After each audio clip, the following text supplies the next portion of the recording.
नमस्कार दोस्तों dear life के सभी दर्शकों का इस वीडियो में बहुत बहुत स्वागत है। तो आज का वीडियो कुछ खास होने वाला है क्योंकि दोस्तों हम लोग नए साल में प्रवेश करने वाले हैं और नए साल में बहुत सारे लोग ज़िंदगी भर के लिए बहुत बड़े बड़े रिजोल्यूशंस लेते हैं या साल भर के लिए बड़े बड़े रिजोल्यूशंस लेते हैं। लेकिन साल ख़त्म होते होते वो देखते हैं कि उन्होंने कितना सोचा था और कितना अचीव किया। तो हमारे साथ में आज एक बहुत ही सेंसेशनल इन्फ्लुएंशियल हमारी आयशा जी हैं। तो आयशा मलिक जी, बहुत बहुत स्वागत है आपका हमारे चैनल पे।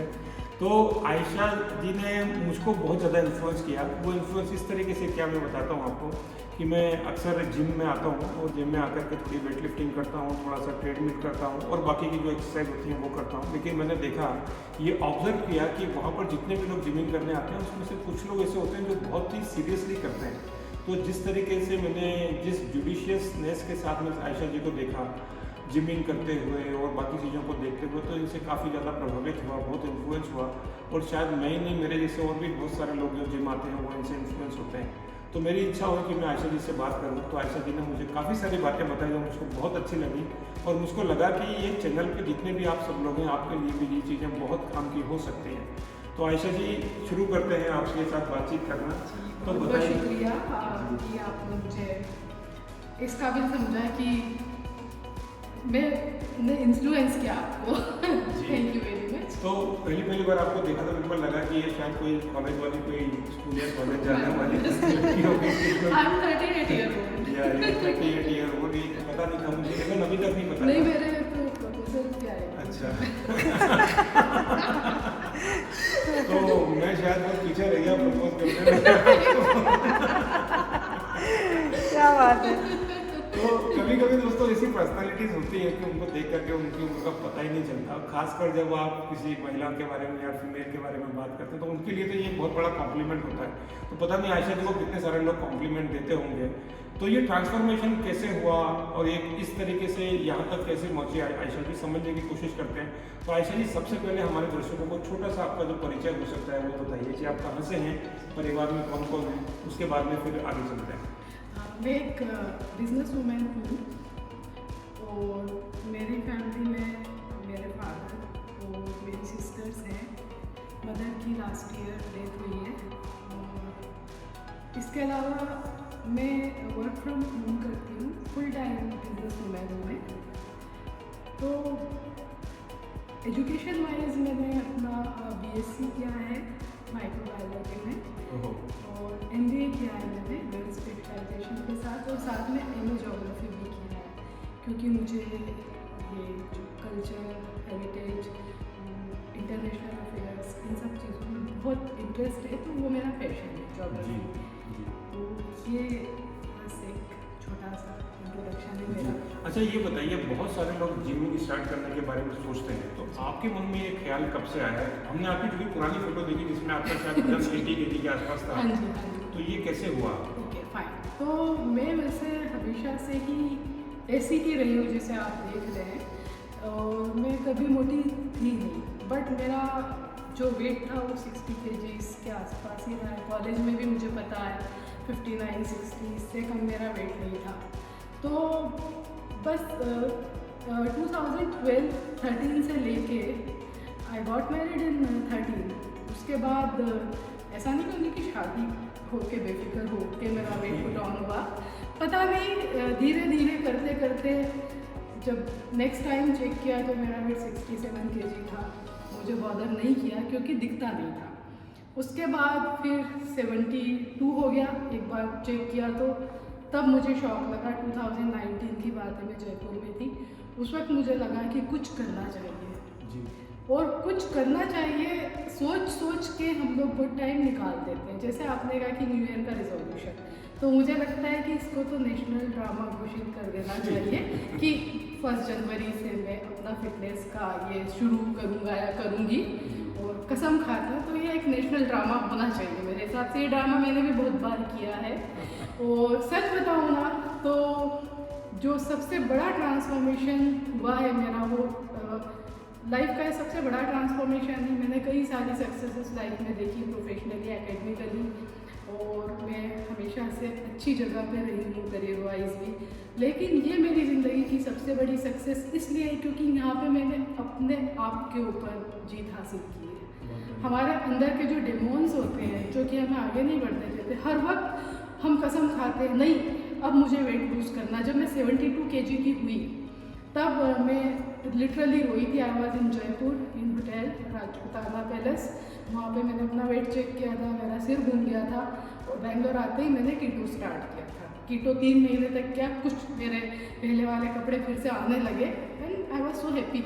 एक्चुअली हम लोग जो देखते हैं यूट्यूब पे इंटरनेट पे वेट लूज़ करने के तरीके, वो सिर्फ वेट तो लूज़ करा देते हैं लेकिन जैसे आप छोड़ते हैं तो वापस से आपका वेट आ जाता है। तो वेट लूज़ करना और ट्रांसफॉर्मेशन जो है ये एक कोई रॉकेट साइंस नहीं है बट एक लाइफस्टाइल चेंज है। एक ऐसा लाइफस्टाइल चेंज आपको करना है जो कि आप हमेशा मेंटेन कर सकें। आपको अपनी हैबिट्स चेंज करनी होती है। तो फोकस वेट लूज़ करने पे नहीं, लाइफस्टाइल को चेंज करने पे होना चाहिए। वो उसमें इंक्लूड होता है आपका न्यूट्रिशन, आपकी फिजिकल एक्टिविटीज़, आपकी एक्सरसाइज, आपकी स्लीप, आपका वाटर इनटेक, ये सारी चीज़ें मिलके ट्रांसफॉर्मेशन करती है। It's not only about gym और it's not only about diet. Diet के साथ साथ वर्कआउट। डाइट 70% रोल प्ले करती है, बाकी जो 30% जो रोल है वो आपका एक्सरसाइज प्लस आपकी दूसरी हैबिट्स। तो बस जब मुझे एहसास हुआ कि बहुत ज़्यादा हो गया तब भी मैंने कुछ नहीं किया जैसा कि सब करते हैं और इंटरनेट पे जा जाके how to lose 10 kgs in 10 days वो सब किया। वो सारी जो कर सकती थी ना वो सब कुछ किया, करके किया। कुछ 1-8 किलो वेट लूज भी होता था, खुश हो जाते थे और वापस आ गया। तो एक स्टेज ऐसी आती है जब हम ये कॉम्प्रोमाइज़ कर लेते हैं कि शायद मुझे ज़िंदगी में ऐसे नहीं रहना होगा, वेट लूज नहीं होगा, नहीं हो पाएगा। बट कहते हैं कि फिर कहीं ना कहीं जब आप शिद्दत से किसी चीज़ को चाहते हो तो चमत्कार होता है। Actually my father is very practical, he is also businessman. तो उन्होंने मुझे मार्च में कहा कि अपनी शक्ल देखिए आएगी फट जाएगी अगर इससे ज़्यादा मोटी हुई तो फादर जो हमेशा आपको एडमायर करते हैं, बट मेरे फादर हमेशा तारीफ़ तो नहीं करते, ज़्यादातर तारीफ़ करते हैं मेरी और एग्जांपल मेरा दूसरों के सामने देते हैं। और उन्होंने मेरे को ऐसा बोला तो मुझे करंट लगा, 440 वाट का झटका लगा। मैं घर आई, उसके बाद न रोई, कोई और टाइम होता तो रोती लड़ती उनसे ऐसे कैसे बोल दिया है और but this time I was very serious and I thought it's high time and with in next day I was in touch with my coach. मेरे जो भी मैंने किया है अपनी फिटनेस की जर्नी जो यहाँ तक मैं आई हूँ, मेरे कोच हैं उनका नाम है कमल शर्मा। तो उस वक्त बस मैंने अपने आप को सोच दिया करना ही है और मुझे कुछ आइडिया नहीं था कि मिस कमल शर्मा कैसे क्या पर कहते ना कि when student is ready teacher arrives, ऐसे ही मेरे साथ हुआ।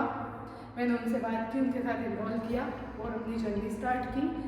बहुत ही प्लेजेंट रहा है सफ़र। और पहले दिन से ही ही has gone through my profile, तो उन्हें ये विश्वास था कि मैं कर लूँगी and his firm believe in me और उन्होंने पहले दिन से बोल दिया था देखो आयशा ये तपस्या है, इसको तुम्हें सेक्रीफाइस तो करना ही होगा क्योंकि अगर वेट लॉस करना इतना इजी होता, ट्रांसफॉर्मेशन इतना इजी होता तो सारी दुनिया कर लेती। कोई मोटा नहीं होता, सब सुंदर होते, सब फिट होते। और उसके बाद तुम इमेजिन करो कि अपने आप को आज से 1 साल बाद या 8 महीने बाद कहाँ देखती हो। तो जो मैंने इमेजिन किया था 1 साल बाद का वो मैंने हासिल कर लिया था 6 महीने में, 6 से 7 महीने में। अभी जो मेरी जर्नी है वो 8 मंथ्स ओल्ड है ट्रांसफॉर्मेशन की और 8 महीने में आपके सामने हूँ, आपने फोटो देखा है। अभी तो ये है कि I am aspiring coach, fitness and nutrition का मैं डिप्लोमा कर रही हूँ और काफ़ी सारे प्लानिंग है जी। तो दोस्तों दुनिया में ऐसा कोई इंसान नहीं जिसके पास कोई समस्या ना हो और दुनिया में ऐसी कोई समस्या नहीं जिसका कोई समाधान ना हो। तो बहुत सारे लोगों को देखते हैं कि उनका वेट गेन होता रहता है, बढ़ता रहता है, वो सोचते रहते हैं। जब भी वो किसी को जिम से आते हुए और जाते हुए देखते तो उनके मन में उनको देख के ख्याल आता है कि अरे मैं भी जिम कर सकता हूँ, मैं भी जिम जाऊँगा। लेकिन वो जो एक रोड ब्लॉक होता है उसको ब्रेक करके आगे जाने वाली जो बात होती है वो कुछ ही लोग कर पाते हैं। और जो लोग कर पाते हैं उसके बाद में कुछ ही लोग ऐसे होते हैं जो उसको कंसिस्टेंटली कंटिन्यू कर पाते हैं और इस स्थिति में जिसमें आप आयशा जी को देख रहे हैं यहाँ तक पहुँच पाते हैं। आयशा जी ये बताइए, जब भी आपके मन में एक ख्याल आया, पहली बात तो जैसे आपने बताया कि आपके फादर ने आपको बोला तो कहीं ना कहीं आपको थोड़ा सा हर्ट हुआ कि ये मैं क्या कर रही हूँ। तो आपके जीवन में ऐसे जो लोग हैं जो आपके फैमिली में हैं, कभी आपकी मदर बोलती हैं, कभी आपके फादर बोलते हैं, कभी आपके ब्रदर बोलते हैं, कभी आपके हस्बैंड या वाइफ बोलती हैं, तो उसको आप पॉजिटिवली ले सकते हैं या ये भी हो सकता है कि आप उनको पलट के जवाब दे सकते हो। आप बोल सकते हैं कि वो मेरा रिश्तेदार तो मेरे से भी ज़्यादा मोटा है, आपने उस लेडी को देखा वो तो मुझसे भी ज़्यादा उनका वेट है, वो तो कुछ भी नहीं करते, वो दिन भर खाते रहे, मैं तो उससे कम खाती हूँ। तो ये एक बड़ा अच्छा लगा आपसे जान करके कि आपने बहुत पॉजिटिवली लिया उसको। तो आपके मन में जब भी वो नेगेटिव थॉट आते थे या नहीं आते थे, और अगर आते थे तो आपने उसको कैसे ओवरकम किया, क्योंकि ये सबसे बड़ा रोकटॉक हम सब लोगों के बीच में है। कौन से नेगेटिव थॉट की बात कर रहे हैं आप? कि जब भी जिम जाने का मन करता है तो कहीं ना कहीं एक नेगेटिविटी, अरे रहने दो यार, क्या करोगे, एक दिन नहीं जाएंगे तो क्या होगा। ट्रस्ट मी, मार्च से लेके अभी तक ऐसा वीक में 6 टाइम्स मैं जिम करती हूँ। एक दिन संडे में भी छुट्टी होती है। मैंने कभी अपना जिम मिस नहीं किया। किसी दिन फेस्टिवल हुआ तो अगर किसी दिन मैंने मिस किया तो उसको मैंने संडे को जाके कवर किया, फिर उस वीक मैंने संडे की छुट्टी नहीं की। इस तरीके से ऑल 6 डेज मैंने मेंटेन रखा है। आप यकीन मानिए, रोज़ डेली मेरे जिम के टाइम के 1 से 1.5 घंटे पहले ये जंग रोज शुरू हो जाती है दिमाग में। मेरे दिमाग को पता होता है कि जिम जाएगी, मेरा दिमाग, मेरा दिल और मेरी बॉडी एक तरफ हो जाती है और मेरी विल पावर एक तरफ हो जाती। डेली ये तीनों मिलके एक्सक्यूज करते हैं कि आज नहीं जाते, आज ये इम्पोर्टेंट काम, मतलब जितने ज़्यादा लेम एक्सक्यूजेस हो सकते हैं वो मेरे दिमाग में आते हैं। 80% वो मेरे को बस में कर लेते हैं कि आज नहीं जाते हैं, चलो अगर आज छुट्टी कर ली तो संडे चली जाऊंगी। ऐसे डेली। लेकिन फिर उसके बाद पता नहीं क्या अंदर से कोई एक आवाज़ आती है कि अगर इनकी आग सुन ली ना तो फिर बस हो गया, ये मैं गई काम से, आयशा तू हारी। और मैं उठती हूँ और उनको गालियाँ देती हूँ गंदी अपने मन में, और मैं उठ जाती हूँ। और यही रीज़न है कि मैं रोज़ अपने वीडियोस पोस्ट करती हूँ, क्योंकि अगर आज मैं जिम नहीं आऊँगी तो मैं कल क्या पोस्ट करूँगी, मेरे को लोग पूछेंगे हो गया आयशा तेरा। इसीलिए मैंने उसको सोशली अपने आप को किया है कि मैं कुछ कर रही हूँ ताकि लोगों को भी इन्फ्लुएंस हो, and that is my accountability towards my self. पहले मैंने वो स्टार्ट किया पोस्ट करना व्हाट्सएप पे, आपने देखा है, फेसबुक पे भी करती हूँ, इंस्टाग्राम पे भी करती हूँ। इसलिए करती हूँ, रोज़ मैं जिम में वीडियोस इसीलिए बनाती हूँ कि मैं अपने आप को अकाउंटेबल खुद के towards my self and then towards my coach, और उसके बाद वो लोग जो मुझे देख रहे हैं, क्योंकि ऐसे बहुत लोग हैं जो मुझे देख के कर रहे हैं, तो ताकि मेरे को कल को ये सुनने को नहीं मिले कि क्यों भाई आज वीडियो किधर है तुम्हारे, तब मैं उस शर्म से बचने के लिए भी उठ जाती हूँ, यार कल क्या लगाया कि देखा है तो दिस इज हाउ समहाउ आपको अपने आप को कंट्रोल में लाना पड़ेगा, और वही वो शैतान होते हैं जो आपको बहकाते हैं, और उस पर काबू पाना ही सबसे बड़ी जीत है। इसीलिए मैंने आपसे कहा कि ये जो ट्रांसफॉर्मेशन है लाइफ का मेरा, this is the greatest achievement of my life so far. Visibly चाहे वो किसी के लिए इतना इम्पोर्टेंट ना हो, लेकिन मेरे लिए वो बहुत बड़ी चीज़ है। बहुत ही बढ़िया मैसेज दिया आपने कि कोई भी मुश्किल है जो इंसान से बड़ी नहीं है, बड़ा नहीं है, और इंसान हारा तो वो है जो उसका लड़ा नहीं है, कोई भी मुसीबत कोई भी मुसीबत। तो बहुत अच्छा लगा जान करके, और जो आपने बताया कि ये 3 जो शैतान होते हैं उनके ऊपर जीत पाना बड़ा मुश्किल होता है। डेली होता है मेरे साथ, डेली। ब्रेन तो आप जानते हो कि ऐसा कहा जाता है ना कि brain is a wonderful servant but a terrible master. अगर इसने आपको कब्जे में कर लिया तो आप काम से गए, लेकिन अगर आपने इसको अपना सर्वेंट बना दिया तो आप जीत गए। बहुत बढ़िया। भगवान कृष्ण भी बोलते हैं भगवत गीता में कि मनुष्य का सबसे बड़ा शत्रु और मनुष्य का सबसे बड़ा मित्र उसका मन ही होता है। Exactly. जैसा कि आप बता रहे हैं। तो बहुत ही अच्छा लग रहा है आपसे बात करके। और इस वीडियो के माध्यम से पता नहीं आप कितनी सारी हाउसवाइफ और कितने सारे जो लोग हैं उनको इंस्पायर करेंगे। बहुत सारे लोग दोस्तों over a period of time they fall into the problem of diabetes, hypertension, पता नहीं कितनी कितनी बीमारियां होती हैं। और मैं देखता हूं कि लोग उन बीमारियों को होने देते हैं क्योंकि वो आदत उनकी इतनी ख़राब हो चुकी होती है कि बाकी उनको बैक जाने के लिए, बैक केयर करने के लिए उनको बड़ी कठिनाई होती है। लेकिन ऐसे लोगों को देख करके, आयशा जी जैसे लोगों को देख करके बड़ा अच्छा सा लगता है। तो आयशा जी ये बताइए परिवार का सपोर्ट कितना इंपॉर्टेंट होता है इसमें? परिवार का सपोर्ट इसमें देखिए बहुत इम्पोर्टेंट होता है। और दूसरी बात ये है कि हो सकता है कि शुरुआत में आपको सपोर्ट ना मिले, लेकिन जब आपका डेडिकेशन वो देखते हैं ना तो वो इनिशियली आपको सपोर्ट करने लगते हैं और थोड़े दिन बाद वो खुद भी करने लगते हैं। आज की तारीख में मेरी फैमिली में सब हेल्थ कॉन्शियस है। जितने भी यंग जनरेशन से सब जिम जाते हैं, फिटनेस की तरफ ध्यान देते हैं। ऑयल बहुत कम कर दिया खाना उन लोगों ने, हर डाइट में प्रोटीन ऐड करते हैं और सारा अवेयरनेस उन लोगों ने ले लिए। मैं भी उनको बताती हूँ।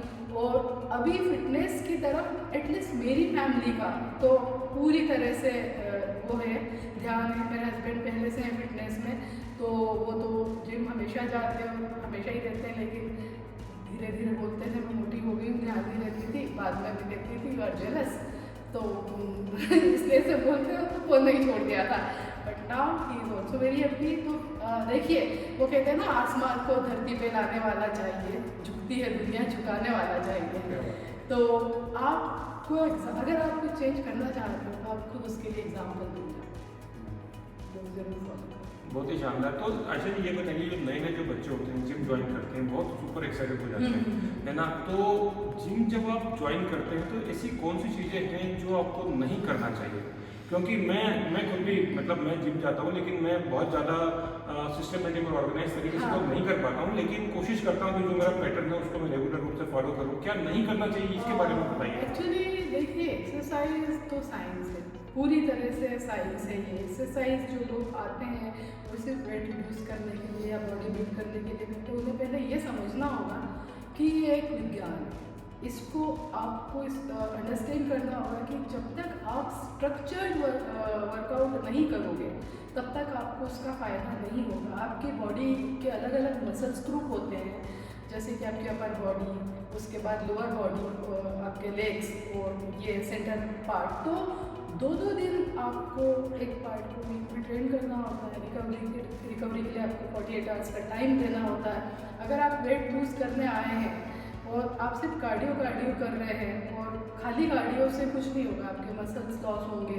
फेट लॉस के साथ बहुत सारे आपको उसके नुकसान हो जाएंगे। जो एक घंटे कार्डियो करते रहते उनको लगता है उनका वेट लूज होगा, ऐसा बिल्कुल नहीं होता। आपको आपकी बॉडी के हर पार्ट को ट्रेन करना होगा और समझना होगा कि इसके पीछे साइंस क्या है, हमें वीक में से कितनी बार ट्रेन करना चाहिए और हमें इसको कितना टाइम देना चाहिए रिकवरी के लिए। तो ये पूरा जो है पैटर्न वो कहलाता है स्ट्रक्चर्ड वर्कआउट प्लान। तो ये जो स्ट्रक्चर्ड वर्कआउट अगर आपको नॉलेज है तो आप ले सकते हैं, नहीं तो मेरे हिसाब से अगर आप अफोर्ड कर सकते हैं तो आपको प्रोफेशनल हेल्प लेनी ही चाहिए। एक कोच के अंडर में आपको जाना चाहिए। कोच की फीस बहुत नॉमिनल होती है हमारे यहाँ, मतलब इट्स रियली रिडिकुलस, जिसे कहते हैं ना विडम्बना है ये कि हमारी जो ज़िंदगी है, जो हमारा शरीर है, जो हमारा टेम्पल है, उसके लिए हम सबसे ज़्यादा कंजूसी करते हैं, इग्नोरेंस है। और एक कोच की फीस जो कि 6,500 7,000 3 मंथ्स के लिए होती है, उसमें हम सोचते हैं देख ही नहीं दे। लेकिन यकीन मानिए कि अगर आप एक बार जुड़ते हैं किसी प्रोफेशनल कोच से, इतना ज़्यादा नॉलेज बढ़ता है। पहले मैं अपने आप को बहुत नॉलेज वाला समझती थी, सच बताऊँ मार्च तक। लेकिन जब मैं अपने कोच के साथ आई, ट्रस्ट भी मैं खुद में हंसती हूँ कि हम कितने बेवकूफ़ थे और अब जाके हमें चीज़ें पता चली। और वर्कआउट के नाम पे हम कुछ भी करते हैं जिम में आके, वो नहीं होता, वो उल्टा नुकसान करता है। हमें हर मसल्स ग्रुप को प्रॉपर तरीके से ट्रेन करना होता है। हर एक की अपनी स्टोरी होती है, हर एक का अपना स्टाइल होता है और हर एक की अपनी डिमांड होती है। तो मेरे हिसाब से जब भी आप अपना माइंड मेकअप करें, जिम आना है तो थोड़ा सा नॉलेज के बहुत अच्छी बात। स्ट्रक्चर्ड वर्कआउट के बिना आपकी बॉडी पे कोई फायदा नहीं होगा। जी बहुत बढ़िया। तो आयशा जी अब हम आपसे लास्ट सवाल पूछते हैं कि ये जो आपने इतना सारा कुछ बताया कि जिम में ये करना चाहिए, वो करना चाहिए, कि जो डाइट होती है वो कितनी इम्पोर्टेंट होती है? हाँ, diet is most important thing. मैं आपको बताऊं कि आप वैसे तो दोनों ही मोस्ट इम्पॉर्टेंट है, लेकिन डाइट प्लस वर्कआउट, जो डाइट है वो किंग है, वर्कआउट क्वीन है। उल्टा बोलने में वर्कआउट मेल लगता but that is queen and diet is king, and in दोनों को मिला के जो बनता है वो आपका किंगडम बनता है। ठीक है, तो आपको जो डाइट है वो 70% इम्पॉर्टेंट है कि आप कभी भी वेट लूज़ नहीं कर सकते सिर्फ एक्सरसाइज से, चाहे कुछ भी हो जाए, क्योंकि वेट लूज़ करने का एक सिंपल सा फार्मूला है, calorie in and calorie out. आप एक इंटरव्यू देखा था आमिर खान का, उसने बहुत अच्छे से एक्सप्लेन किया था कि आपका बैंक अकाउंट है, ठीक है, तो बैंक अकाउंट में आप पैसा डिपॉजिट करे जा रहे हो, या सॉरी बैंक अकाउंट में आटे का डब्बा है, उसमें आप आटा डाल रहे हो, भरेगा तब तक भरता रहेगा, उसके बाद और रोज़ डालते जाओगे ओवरफ्लो होगा, जब तक कि आप उसमें से निकालोगे नहीं। जितना आपने आज अगर आधा किलो उसमें डाला है तो उसमें से आपको 550 ग्राम निकालना पड़ेगा, तो बैलेंस रहेगा, वरना वो बैलेंस नहीं रहेगा, आटे का डब्बे से आटा ओवरफ्लो होगा। एग्जैक्टली हमारी बॉडी का भी वही हाल है, हमारी बॉडी में डाले जा रहे निकाल नहीं रहे उतना। तो अगर आपकी बॉडी के लिए मान लीजिए 2000 कैलोरी की ज़रूरत है, तो अगर आप 2000 ही खा रहे हैं तब तो आप जैसे वैसे ही रहेंगे, लेकिन अगर आपको वेट लूज करना है तो आपको 1800 कैलोरी खानी होगी। वो 200 कैलोरी जो है वो आपका वेट रिड्यूस कर पाएगी। उसके लिए आप चाहे इसको भूल के और खाली जिम 2 घंटे भी कर लेना, कई लोग आते हैं कहते हैं कुछ नहीं होता जिम से, तो जिम से वाकई कुछ नहीं होता जब तक आप अपनी डाइट को कंट्रोल नहीं करेंगे। तो diet is most important part, और calorie deficit the only thing जो वेट रिड्यूस करती है।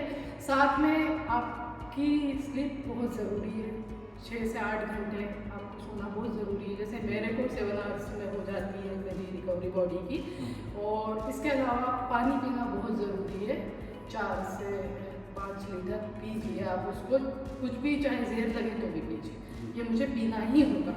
तो ये सारी चीज़ें डाइट में भी आपको ऐसा नहीं कि सिर्फ आप 2000 कैलोरी सिर्फ रोटी से ले रहे हैं या खाली सब्जी से, उसमें भी आपको प्रोटीन, कार्बोहाइड्रेट और फैट का प्रॉपर परसेंटेज आपकी बॉडी के हिसाब से रखना है। ये सब वही खाना जो हम घर में खाते हैं, स्पेशल कुछ भी नहीं है, आपको बस you have to watch what you are eating and you have to watch your calories, that's all. Very very simple, लेकिन पता नहीं लोग क्यों डरते हैं इतना।